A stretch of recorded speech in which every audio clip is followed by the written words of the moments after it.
नमस्कार, स्वागत आहे तुमचं आपल्या मम्मीज कोल्हापुरी किचनमध्ये। प्रत्येक वेळी पनीरची भाजी खाऊन कंटाळा येतो, काहीतरी वेगळा प्रकार खावायचा वाटतो, तेव्हा आपण हा आलू भुना मसाला करू शकतो। बटाट्याच्या आपण वेगवेगळ्या रेसिपीज करतो, पण हा जरा वेगळा प्रकार आहे आणि तुम्हाला नक्की आवडेल। माझ्या चॅनलवर बटाट्याच्या भरपूर रेसिपीज आहेत, तुम्ही नक्की ट्राय करा।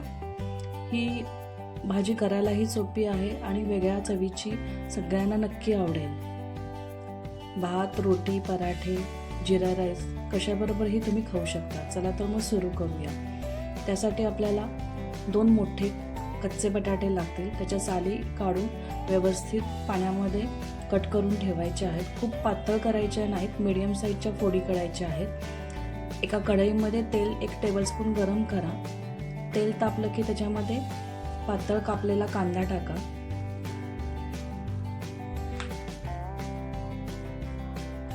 त्याच्यामध्ये 4 हिरव्या मिरच्या टाका। व्यवस्थित कांदा आणि मिरच्या परतून घ्या। थोडा कांदा परतला की त्याच्यामध्ये पाणी निथळून बटाट्याच्या फोडी टाका।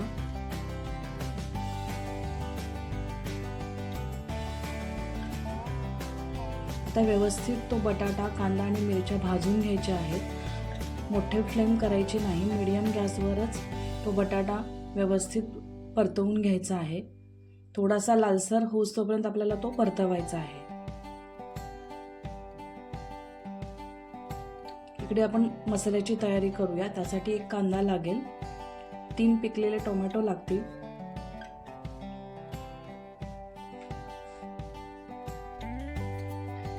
1 इंच आलं टाका, लसूण 8 पाकळ्या टाका, 50 ग्रॅम काजू भिजवलेले टाका। तर त्याची व्यवस्थित अशी बारीक प्युरी करून घ्या। आता भाजलेला बटाटा बाजूला काढून घ्या। त्याच कढईत आपल्याला 2 टेबलस्पून तेल टाकायचं आहे। तेल तापले की जिरे 1 टीस्पून टाका। जिरे छान फुलले की आपल्याला परतलेले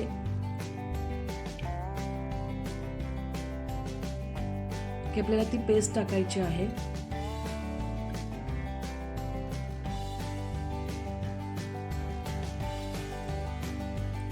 ती पेस्ट व्यवस्थित परतून घ्या। त्यातलं मॉइश्चर कमी होण्यासाठी किंवा ती पेस्ट चांगली भाजावी म्हणून आता आपल्याला मीठ आणि साखर चवीनुसार टाकायची आहे।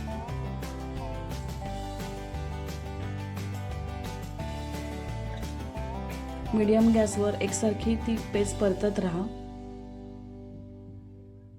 नावावरून लक्षात येईल की आपण व्यवस्थित भाजण्यावर ही भाजी छान होणार आहे। 5 ते 10 मिनिट आपल्याला झाकून ठेवायचं आहे। इकडे दही 2 टेबलस्पून घ्यायचं आहे। दही ताजं असावं। हळद पाव टीस्पून टाका। तिखट पावडर 2 टीस्पून टाका। ही तिखट पावडर कलरला आणि तिखटाला अशी मिक्स केलेली आहे, त्यामुळे कलरही छान लागतो आणि थोडीशी तिखट पण लागते। गरम मसाला 1 टीस्पून टाका। दही मलाईदार पाहिजे। आता हे मलाईदार असल्यामुळे ते व्यवस्थित मिक्स होत नाहीये, त्यामुळे थोडंसं पाणी टाकून सगळे घटक व्यवस्थित मिक्स करून घ्या। छान अशी पेस्ट तयार करून घ्या। तर ही पेस्ट आपली तयार झालेली आहे। इकडे पाणी आटलेलं आहे, तो मसाला व्यवस्थित भाजला गेलेला आहे।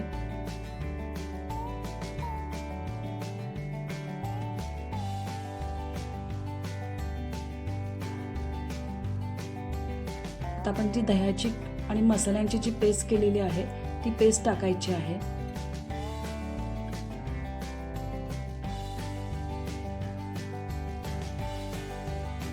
तर व्यवस्थित दही परतून घ्या। गॅस मंद करायचा आहे, नाहीतर भाजी फुटेल। मंद गॅसवर दही आणि मसाला व्यवस्थित मिक्स करून घ्या। आता आपण भाजलेले हे बटाटा आणि कांदा टाकायचा आहे।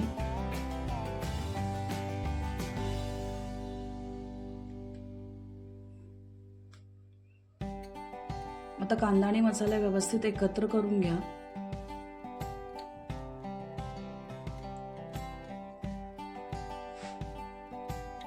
आता मटार हे ऐच्छिक आहे, तुम्हाला आवडत नसेल तर नाही टाकले तरी चालतील. थोडेसे मी मटार टाकलेले आहेत. इथे गरम पाणी 1.5 वाटी टाकायचं आहे, म्हणजे मसाला बटाटा सगळं व्यवस्थित एकजीव होईल, व्यवस्थित शिजेल.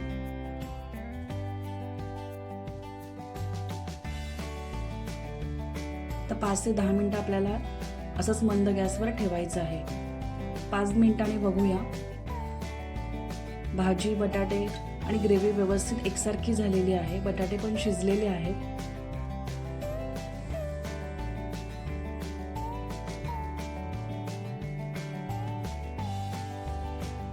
कुठल्याही पंजाबी भाजीची टेस्ट वाढवायची असेल तर त्याच्यामध्ये कसुरी मेथी टाकलीच पाहिजे. तर कसुरी मेथी 1 टीस्पून टाका. भाजलेली कसुरी मेथी आहे. आणि 1 टीस्पून तूप टाका किंवा तुम्ही बटर टाकलं तरी चालेल. तर व्यवस्थित सगळं मिक्स करून घ्या. आणि ही गरम गरम भाजी आपली कोथिंबीर घालून तुम्ही पराठा, रोटी, नान कशाबरोबर पण ही सर्व करू शकता. ही वेगळ्या चवीची जर तुम्हाला भाजी आवडली असेल तर लाईक करा, शेअर करा आणि कमेंट करा. आणि माझ्या चॅनलवर नवीन असाल तर सबस्क्राईब करायला विसरू नका. परत भेटूया अशाच नवीन रेसिपींसाठी. तोपर्यंत मस्त खा आणि मस्त राहा.